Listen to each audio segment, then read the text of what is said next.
So, afternoon everyone. Bit of a weird video today. I'm on the way back from Newcastle on the A1. I had to come out early due to some sort of family illness and issues, which is a shame. Obviously we got into Newcastle at 12 yesterday afternoon, less than 24 hours later on the way out, but never mind, it is what it is. So yeah, I haven't done a video for a while. I was at work during the transfer deadline day, so couldn't really do that. So in this video, I'm just going to talk about the Everton game coming up, the new signings.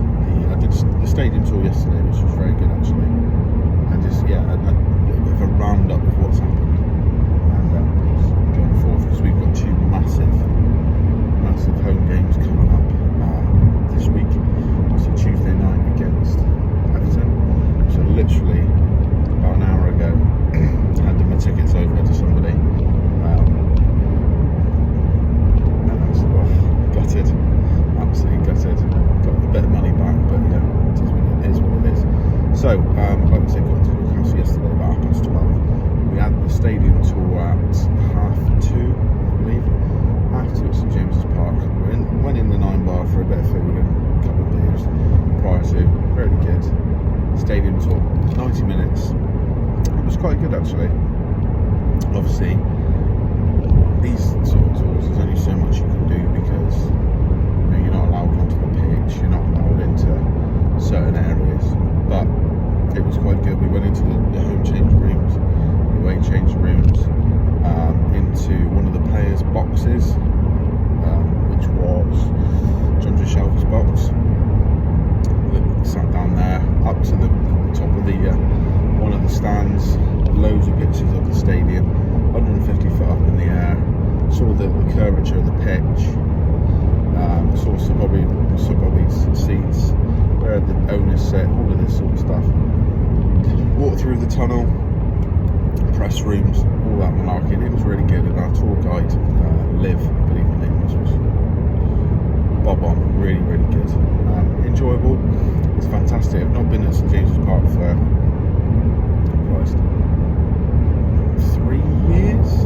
3 and a bit years. November 18 was the last time I've been there, which was obviously during Rafa's time, the 18-19 season, for a game where we beat Bournemouth 2-1. Now that was a season that we started precariously, a bit like this one.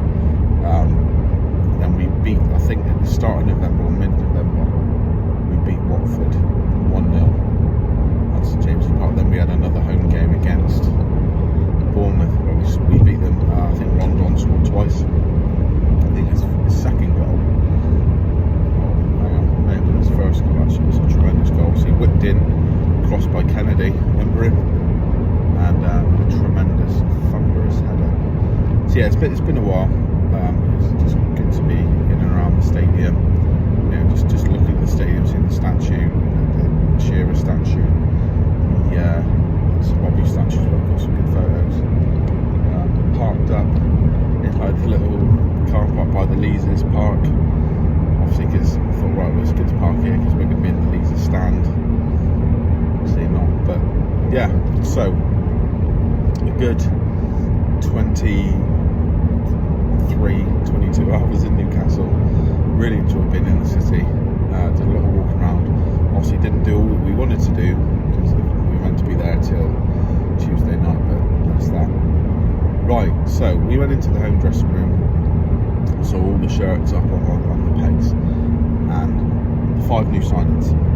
So let's start. So who did we sign? It was Kieran Trippier. Was the first signing from Atletico Madrid for about 12 to 15 million. Possibly going to rise up to about 20 with add-ons. Then we signed Chris Wood from Burnley with a release clause of 24 million quid.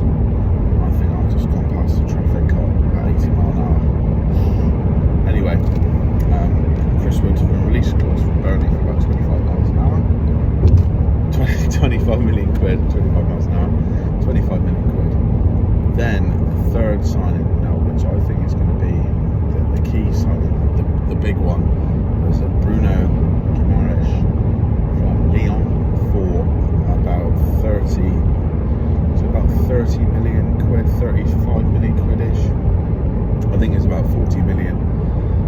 euros, and then you got like 8 million add-ons or something like that. Then we had Matt Target on deadline day. It was a season-long loan, or half the season loan, the rest of the season loan. And then Dan Burn from Brighton for 13 million quid. So let's start with the first one, Kieran Trippier. Now he's just been voted by the club as the player of the month for January. Really, really good performances. I think his debut in the league was, I want to say it's Man United. I can't remember.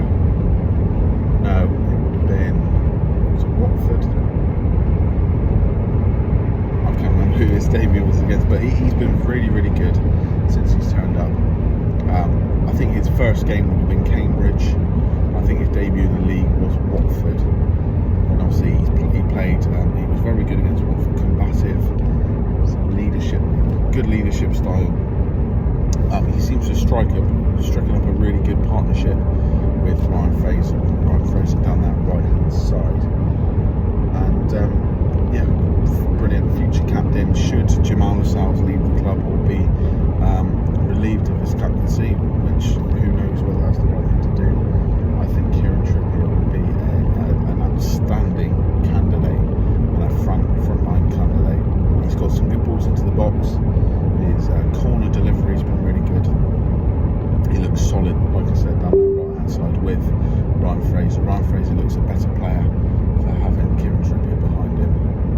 But also, it's his combative style. We saw it in the Leeds game. You know, the Leeds fans were giving him stick, and he was smiling and winking at them. Did not bother him in the slightest. He enjoyed a good few tussles with the opposition as well. He's doing really well. Just so far, you know, for value for money and performance, fantastic signing. Chris Wood, on to Chris Wood, 25 million. Obviously, in a normal transfer window, in a normal situation, 25 million for a player. He was just gone 30-31. He's only scored 3 goals this season. It's not a great return. However, if he scores the goals to keep us in the division, it will be worth every penny. It's weak in Burnley. We're in a position where we needed somebody. Callum Wilson's just been injured.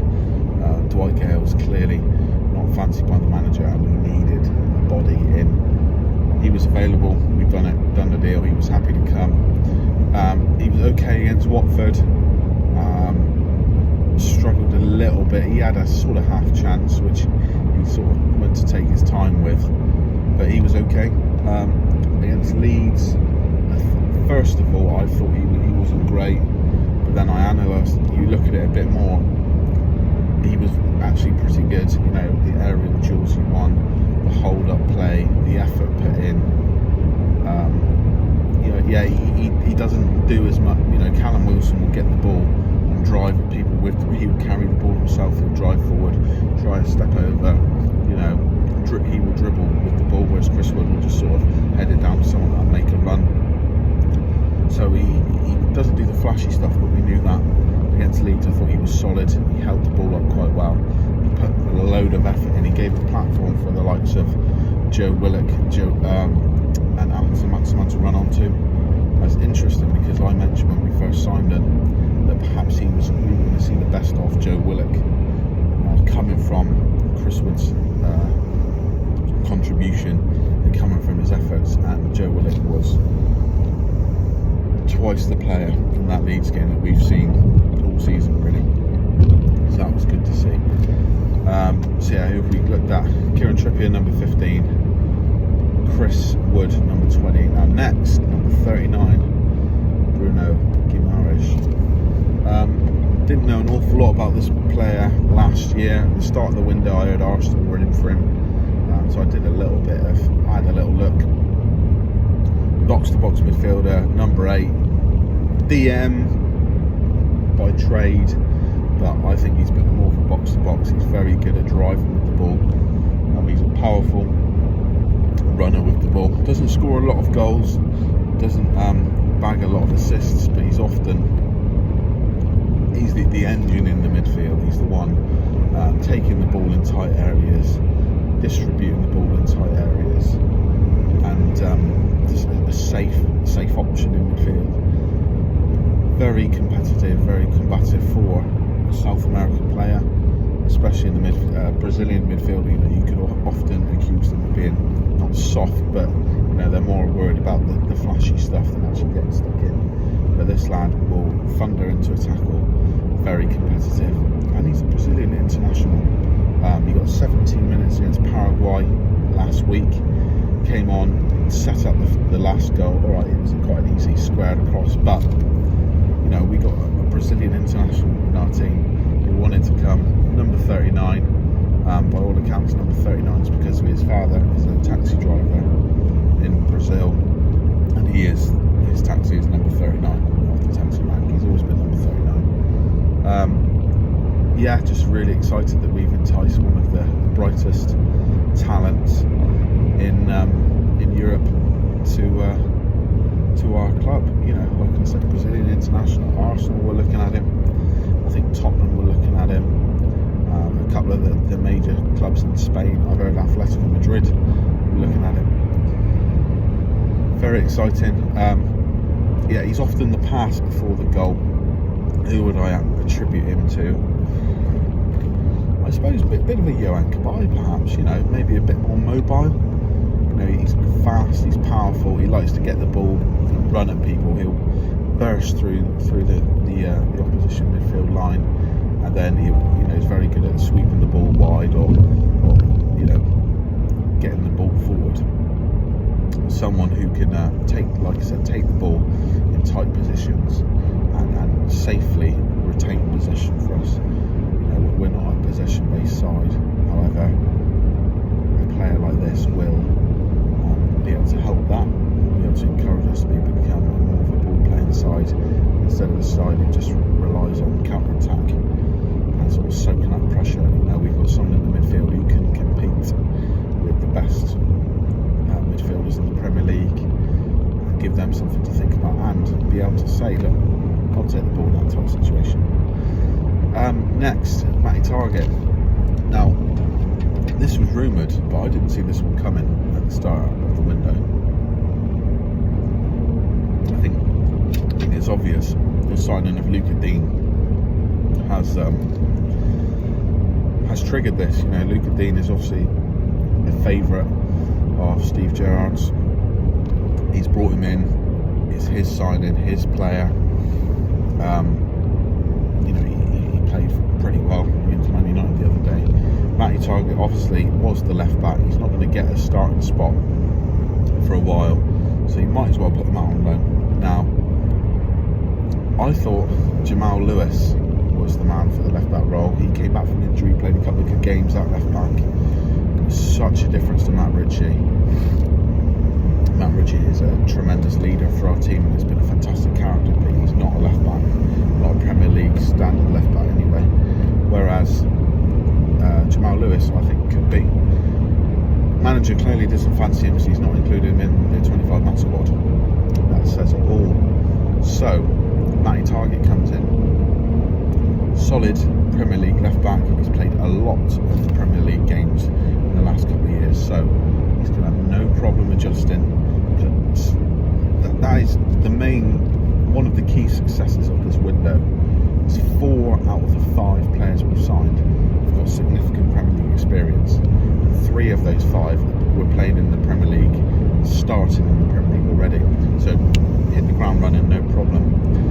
Matty Target is a good solid left back, good tackler. Not the best delivery into the box that you've ever seen, especially not as good as Luca Dean.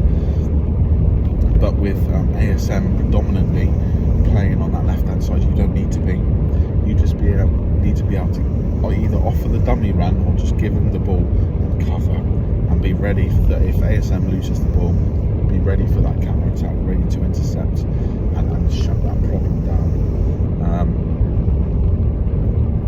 I didn't see it coming because I didn't think Aston Villa would deal with us.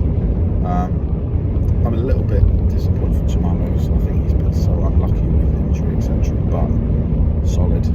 6-month loan, see how he gets on. No doubt if he plays really, really well, we want to sign him with Villa or charge us through the hoop for him. But we'll see how it goes. Now,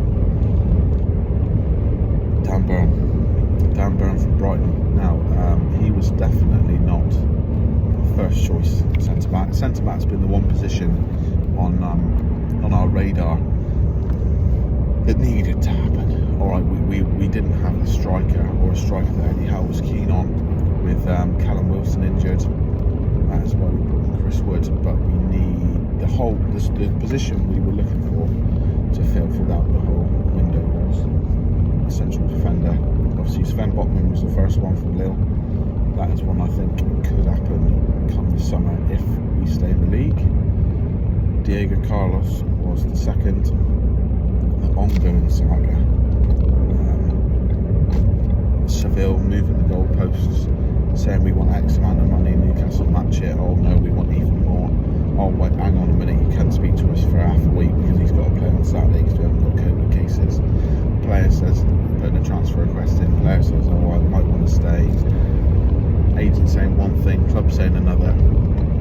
Just a complete fucking circus really. Sevilla, I should say, are a notoriously difficult club to deal with. I think that was a prime example. And should we stay in the Premier League, I don't think we should go back for Diego Carlos. You know, he's 28 years old, which is not old by any means. You know, good central defenders with the modern day Premier League or modern day football science and you know physios and all that can go on to like late 30s really. So his age really isn't a problem, but you've got Sven Botman who's on the other side of that at the beginning of his career. Although I do see PSG smash Lille 5-1 last night, so who knows. But yeah, Diego Carlos, we got mucked around with that deal. But ongoing, we needed a centre-back. I'm surprised we didn't really make inroads or really push. Or we may have, it just wasn't made public. But Nathan Ake, obviously used to be a very trusted player at Bournemouth under Eddie Howe. I think he might have been the captain, or was he like a vice-captain? I'm sure I've seen him with the captain's armband whilst he played for Bournemouth under Eddie Howe. Obviously a bit surplus to requirements of Man City. Doesn't play much. He's gone there, won the league. You know, he's got a couple of medals under his belt. He's not going to suffer wages because I'm sure that we would have either matched or increased his wages from Man City. So I'm surprised that didn't happen. But we've gone with Dan Burn. He ticks the box in terms of a left-sided centre-back with Premier League experience. However, I don't think he was anywhere near the first shortlist. But from Blythe, which I had a look on Google Maps earlier as I was trying to fucking stop sulking about not being able to go to the match. It's not right in Newcastle, obviously, but it's fucking nearby. It's nearby. From my neck of the woods, it's like saying you're from Redruth, you're from Mulligan. So, local guy, started off at the club as a youngster, so it's a dream come true for him to come back. Left-sided centre-back, ball-playing centre-back, Premier League experience. Now, one of the main problems we have with our centre-backs is we haven't got many. I've got the right blend of tenacity, what I would call old school defending, and ball playing. Like Kieran Clark used to be that, but he's gone downhill and he's not been included in the new squad. Jamal Lascelles has had several wobbles this season, but he is tenacious. He is effort. He's old school centre back. However, when he gets the ball, I shit myself. Every time he gets the ball, I'm like, oh my god. A bit like Dubravka at the moment. Whereas Fabian Schär is assured, smooth, good in possession. Sometimes a bit too comfortable on the ball. So now, if you wanted to leave Jamal Lascelles out of the team and attribute a new captain, you've got Matty Target left back, Dan Burn left centre back, left footed, nice partnership with Target there, Fabian Schär and Kieran Trippier. Now, it's a shame to see Jamal Lascelles on the bench because he's been a great captain and a great character for us, but that it's going to be one or the other. If Dan Burn has been signed as a starting centre-back, which I can imagine he can only be, because we've paid a good bit of money for a player approaching 30, Lascelles has got to be dropped unless you're going to play Lascelles instead of Fabio Cher. I doubt it. Cher's been very, very good recently. He was very good against Leeds. So, there you go. I think it's going to be Dan Burn and Fabio Cher. Fabio Cher was the stylish, ping over the top, foot on the ball, have a look around, interceptions, reading the game and all that malarkey. Dan Burn is the huge centre-back. He can put his head in, win the aerial duels, put himself about. He's left-footed, Fabio Cher's right-footed, nice balance. But Dan Burn is obviously good on the ball as well, which is the key factor, the key variant in this little debate. Brighton are a very good footballing team. Whether you like them or not, they play decent football. Under Graham Potter, they've developed into a nice team to watch. They play nice football, a lot of possession-based stuff. The opposite of what they did under Chris Hughton. That's not a dig at Chris Hughton, so I think he's terrific. What he did for us was fantastic. But Brighton play nice, pretty, possession-based football. And a lot of that comes from us in three centre-backs, Lewis Dunk, Dan Burn, and I forget the other one. So he's used to playing with the ball a lot, so he's used to passing it out. Long passes out to the wing back, little ones between the centre-backs. So it's good. I think it's a good signing. It's a feel-good signing because it's bringing back a local guy, bringing back a local lad. I don't think we get our pants pulled down over the price too much, considering Brighton are flying high this season, and he has been one of the reasons why he's been a solid competitor for them. So, overall, the window, what do you guys think? Please, opinions in the comments below this video. Just going off your old secondary school grading system, F, E, D, C, B, A star. I would give Newcastle, I would say, I'm going to go an A. My name's not Paul Merson. I'm not saying it's going to be a miss on Sky Sports, but that guy's an absolute fucking clown. Apparently Arsenal have had a better window than Newcastle. I'll go an A, and I'll tell you why. 5 players, a multitude of different positions. So we've got right back, striker, midfield, left back, centre back. We're okay for wingers, ASM, Fraser, Matt Ritchie, Jacob Murphy. We needed a striker, tick. We needed a centre back, tick. Did we need a right back? I'd have been happy with Manquillo. However, Trippier is an upgrade, tick. Did we need a left back? Obviously Eddie Howe doesn't fancy Jamal Lascelles. Matt Ritchie is not a proper left back. Paul Dummett is more of a centre back. Matty Target, tick. Statement signings, Kieran Trippier, Bosch.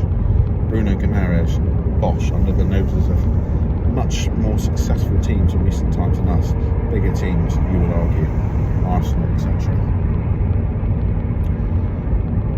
Making waves in the Premier League, taking Chris Wood off of Burnley, Bosch.